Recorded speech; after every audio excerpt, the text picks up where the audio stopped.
Za nshuti bakundwa mu mwami wacu Yesu Kristo, ni Leonari ubasuhuza, bahaye ikaze ku buhamya bw'Abizera TV, umurongo wanyu wo kuganiraho iby'ijambo ry'Imana no gushimangira kwizera kwacu muri ibi bihe bitoroshye. Muri iki kiganiro cy'uyu munsi turarebera hamwe inzira zo guhangana n'ubwoba no kwiheba mu bihe bigoye. Turi mu bihe bikomeye aho ibibazo by'ubuzima bigenda byiyongera, abantu bagahura n'amarira ndetse no kwiheba. Ariko ijambo ry'Imana riduhumuriza kandi rikatwereka uburyo twagumana amahoro n'ubutwari mu kwizera. Mbere yuko dutangira ikiganiro cyacu nk'ibisanzwe, reka dusenge Imana kugira ngo ibane natwe muri iki kiganiro. Mana yacu, se w'umwami wacu Yesu Kristo, turagushimira uyu munsi kuko utwongeye amahirwe yo kuba imbere yawe. Turagusaba ngo ubane natwe muri iki kiganiro, utumurikire, utuyobore kandi uduhe ibitekerezo bizima bihesha icyubahiro izina ryawe ryera. Twiyambaje Mwuka Wera wawe ngo utuyobore mu byo tuvuga, maze amagambo yose ava mu kanwa kacu abashe gufasha imitima y'abazumva iki kiganiro. Tubisabye mu izina ry'umwami wa Yesu Kristo, amen.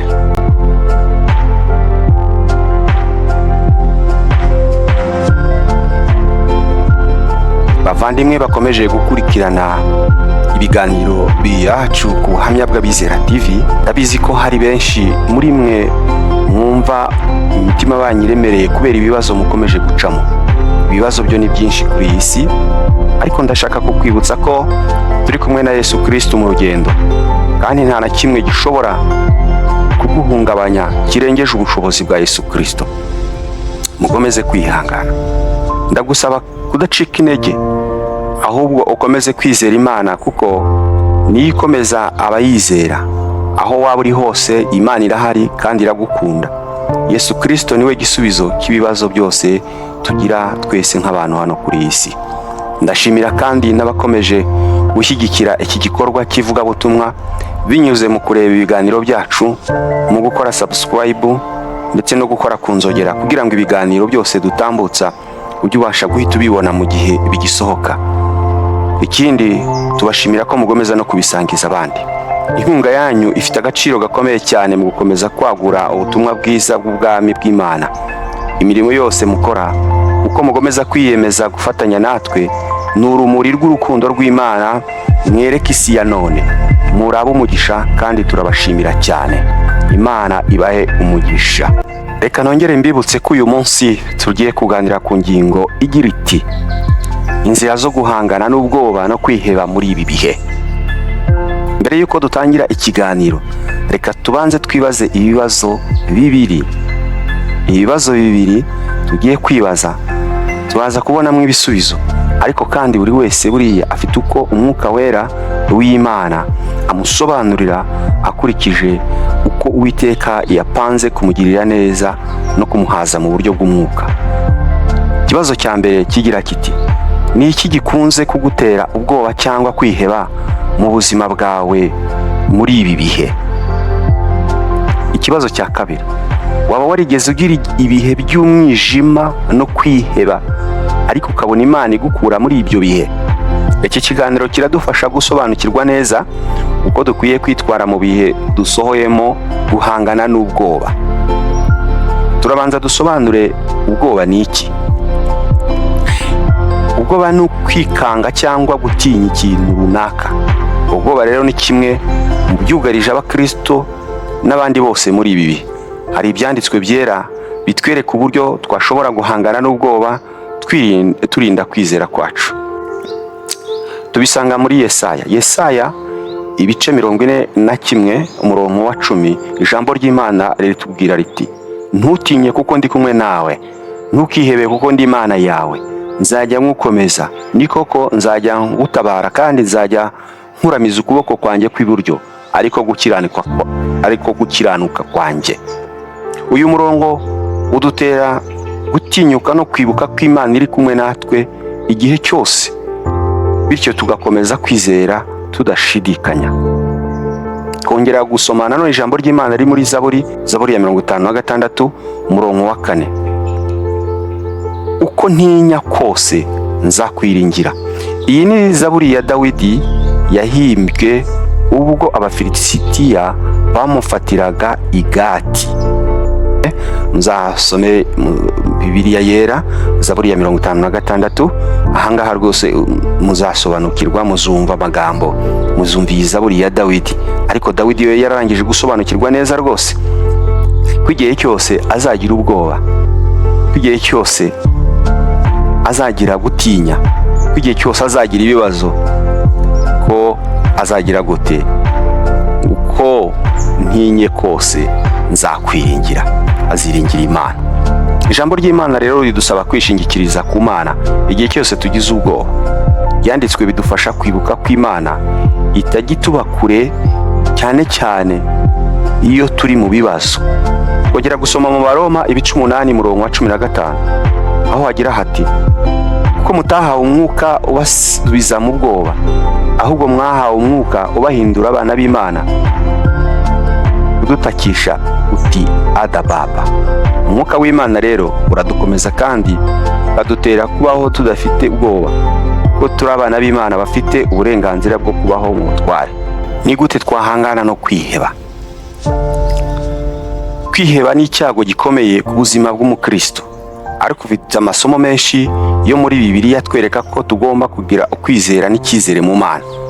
Yesu Kristo ubwe yarivugiye muri Matayo igice cya 11 umurongo wa 28, aho yagize ati: mwese abarushye n'abaremerewe nimuze munsange ndabaruhura. Yesu aduhamagarira kumukurikira kuko atanga uburuhukiro mu mitima yacu. Kongera gusoma Abakorinto ba kabiri igice cya 4 umurongo wa 8 kugeza ku 9, aho naho ijambo ry'Imana ritubwira riti: dufite amakuba impande zose, ariko nidukuka imitima. Turashoboye ariko ntitwihebye. Nubwo twaba turi mu magorwa, ijambo ry'Imana ridutera kubaho twiringiye ko tutazatsindwa n'ibibazo, ahubwo Imana ituri hafi. Gusenga no kwiringira Imana nk'inzira yo gutsinda ubwoba ndetse no kwiheba. Gusenga no kwiringira Imana ni imbaraga abakristo bakwiye gukoresha buri munsi, cyane cyane mu bihe bya none. Filipi igice cya 4 umurongo wa 6 kugeza kuri 7, ijambo ry'Imana ritubwira riti: ntimugire icyo mwiganyira, ahubwo ibyo mushaka byose bimenywe n'Imana, mubisabiye, mubyingingiye kandi mushima. Nuko amahoro y'Imana ahebuje rwose ayo umuntu yamenya azarindira imitima yanyu n'ibyo mwibwira muri Kristo Yesu. Twongera gusoma kandi muri Matayo ibice 6 umurongo 33, ijambo ry'Imana nabwo riratubwira ngo: ahubwo mubanze mushake ubwami bw'Imana no gukiranuka kwayo, nibwo n'ibindi byose muzabyongererwa. Mu gihe duhura n'ubwoba n'amarira, dukwiye gushyira Imana imbere y'ibindi byose. Twayishaka mu isengesho, kandi nayo ikadukora ibyo tudashoboye gukora ubwacu. Muri iyi nyigisho yacu dufite ingero zadufasha kumva neza iri somo neza, dushingiye ku ngero. Urugero rwa mbere ni urugero rwa Yesu Kristo ari mu murima wa Getsemani.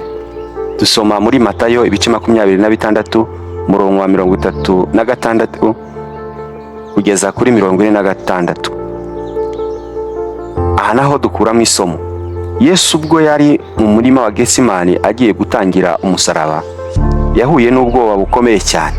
Yaravuze ati: umutima wanjye urababazwa cyane kugeza naho gupfa. Yatuye amarira yisengera, asaba Imana niba bishoboka ko yakurwaho icyo gicuku cyo kubabazwa, ariko arangiza avuga ko ubushake bw'Imana bugomba gukorwa. Isomo twakuramo rero, nubwo Yesu Kristo yari afite ubwoba bw'ibihe bibi byari biri imbere ye, yarihanganye kubera ko yari azi ko ari ubushake bw'Imana, kandi ibyo byatumye atsinda ubwoba. Urundi rugero nanone ni urugero rw'umuhanuzi Eliya. Tubisanga mu Bami ba mbere igice cya 19 umurongo wa 1 kugera kuri 18. Eliya yari umuhanuzi w'Imana ukomeye cyane nkuko tubisoma muri Bibiliya.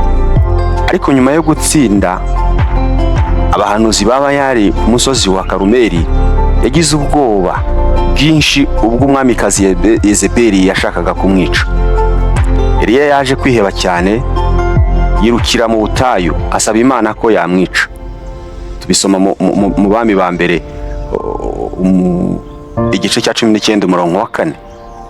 Ariko Imana yaramuhumurije, imuha ibyo kurya byamufashije gusubirana imbaraga, ndetse Imana imuha n'ubutumwa bushya bwo gusubira mu murimo wayo. Isomo aha naho twakuramo, nubwo twajya duca mu bihe byo kwiheba ndetse no gucika intege, Imana itwibutsa ko dufite agaciro kandi ikatwongerera imbaraga ngo dukomeze gukora ibyo idushakaho. Izi ngero z'abantu bo muri Bibiliya tubashije kumva batwigisha ko nubwo twaba duhanganye n'ubwoba cyangwa kwiheba, Imana ihora iduha imbaraga zo gukomeza mu kwizera no kuguma mu murimo wayo. Ijambo ryayo ridutera kwiringira ko izadutabara no mu bihe bikomeye. Dusoza muri iki kiganiro, ntitwakwibagirwa ko Imana ituri hafi mu bihe byose, ikaduha imbaraga zo kwihanganira ibikomeye. Niyo mpamvu ukwizera n'amasengesho ari ingenzi cyane. Reka twese tuzirikane ijambo ry'Imana muri ibi bihe, tumenye ko turi abana bayo kandi ko izatugirira neza. Bakundwa, umwami wacu Yesu Kristo, nyuma yo kuganira kuri iyi nyigisho, hari icyo nabasaba niba rwose umaze gukurikirana iki kiganiro kumva hari icyo kigufashije, wagisangiza n'abandi nabo bakagira umugisha wo kubasha kumva ijambo ry'Imana. Ikindi tubasaba, niba wumvise iki kiganiro rwose wadukorera subscribe. Niyo nkunga twumva ikomeye cyane twagusaba. Hari uwagusaba amafaranga kugira ngo ushyigikire, hari uwagusaba ubufasha, hari uwagusaba iki. Twebwe ntabwo tugusaba ikindi kintu kidasanzwe. Dukorere subscribe, uraba dushyigikiye ku rwego rukomeye cyane. Yego n'ibindi n'uwakigira ntabwo yabura kugidufashisha kugira ngo tukomeze gushyigikira umurimo, ariko dukorere subscribe. Ikindi kandi ukore ku nzogera kugira ngo ibiganiro dukoze byose ubasha guhita ubibona. Ikindi, mushobora kutuvugisha waba ufite ikibazo cyangwa wifuza ubufasha, cyane cyane ko hari nk'ushobora kumva iki kiganiro atari yakira umwami Yesu Kristo nk'umukiza, cyangwa afite ibyo akeneye gusobanukirwa, yaduhamagara. Ashobora kureba nimero ya telefone muri description y'ikiganiro, akaduhamagara akeneye ubufasha bwo guhura n'umukozi w'Imana, pasiteri uri hafi yiwe, twamufasha kumuhuza n'umupasiteri ufite ubushobozi, wasengewe, ubifitiye uburenganzira, akagira gute akamusengera cyangwa akamusobanurira. Ushaka kubatizwa kandi nawe akaba yabasha kubatizwa abashije kubifashwamo n'umukozi w'Imana, twagufasha rwose. Waduhamagara rero ku nimero igaragara muri description y'ikiganiro, maze nawe tukagufasha ukabasha kubona ubuntu, ukabasha kugirirwa ubuntu na Kristo.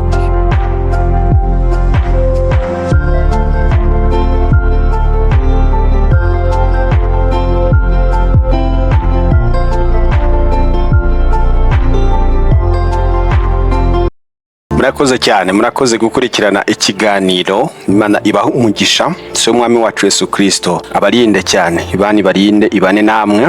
Ikiganiro cyacu nakagaruka, nababwiye ko tutajya dutinda kugira ngo ibyo tuba twumvise tubashe kubishyira mu bikorwa. Murakoze, mugire umunsi mwiza, Imana ibarinde.